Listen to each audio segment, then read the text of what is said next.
Bernard Primo, vous êtes pêcheur, Bernard Primo, j'imagine. je suis pêcheur, bien sûr, je suis pêcheur depuis l'âge de 5-6 ans. D'abord l'eau douce et puis ensuite je suis venu à la mer.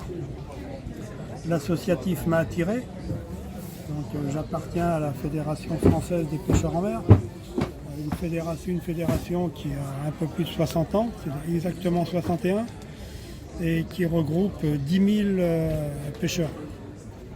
Voilà, au sein de 120 clubs. Ce sont des pêcheurs qui savent pêcher. Ce sont des pêcheurs qui sont très initiés, qui viennent du sportif et qui sont très intéressés également par la pêche au thon rouge actuellement, qui est une pêche en vogue.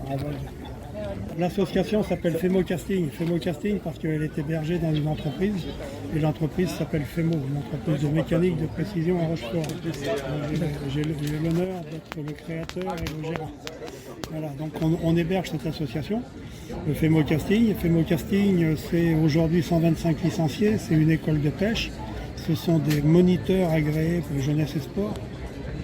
École de pêche, ça m'intéresse, l'école de pêche. Donc, Qu'est-ce qu'on apprend à cette école? L'école de pêche, on apprend à aller ramasser on apprend à aller ramasser les appâts sur l'estran, on apprend les jeunes à pêcher en surfcasting, à se tenir, on apprend le matériel également, la bonne conduite et on leur apprend également le maniement du matériel, comment pêcher des poissons, comment les remettre à l'eau parce qu'aujourd'hui c'est important. En surfcasting, on pêche beaucoup en bord de mer, c'est-à-dire le bord de mer, les poissons ils sont dans les 25 mètres qui longent la plage. Donc les poissons, on les prend, ce sont des juvéniles, on les prend, on les enlève l'hameçon et on les remet à l'eau le plus vite possible. Le but, c'est pas de faire des photos avec des trophées, c'est d'apprendre les jeunes à pêcher. Très bien. Oui. Le poisson, il survit à...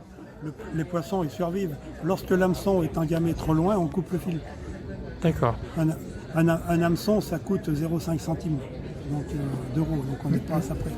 Mais par contre, le poisson reste avec l'hameçon dans son corps. Le poisson reste avec l'hameçon et l'hameçon, au bout de 15 jours, il va se former un petit abcès et l'hameçon, il va sortir tout seul.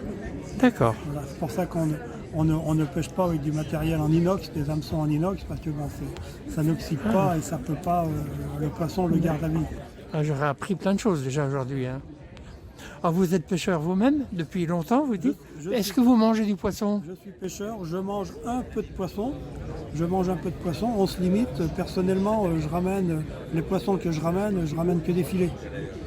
Voilà, au lieu de mettre la carcasse du poisson dans la poubelle à la maison, je la laisse en mer de manière à nourrir les petits ou les crabes. D'accord. On recycle directement sur le bateau. Très bien, merci beaucoup pour tous ces renseignements. Merci.